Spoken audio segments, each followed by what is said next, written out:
Doncs ja estic quasi arribant al final. Estem quasi arribant a Can Toni Gros. Mireu quin paisatge. Senderisme en consciència. Camí de Sant Jaume a Catalunya.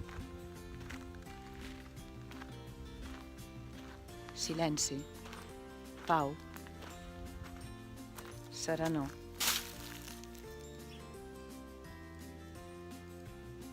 No sé si el podeu veure. Camí de transformació. Camí de llibertat. Camí de reptes. El que és la vida. Tal com visquis el camí, viuràs la vida. Aquest tros que hem fet és el que ve de Falgars fins a Can Toni Gros. Aprox uns 10-12 quilòmetres.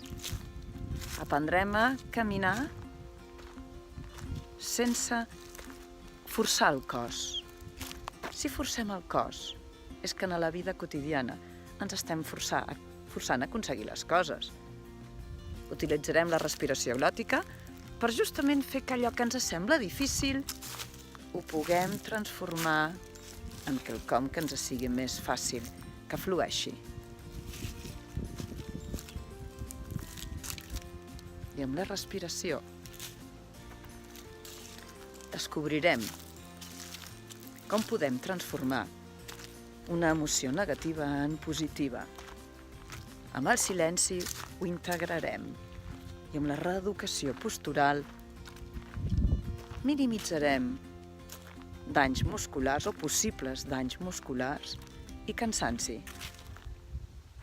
El camí de Sant Jaume o qualsevol camí en realitat no és res més que el camí de la vida que cadascú escolleix. T'atreveixes? Som-hi! T'esperem! Natura Respira 3.0, Escola Europea de Respiració. Ens trobaràs a la web i a Facebook.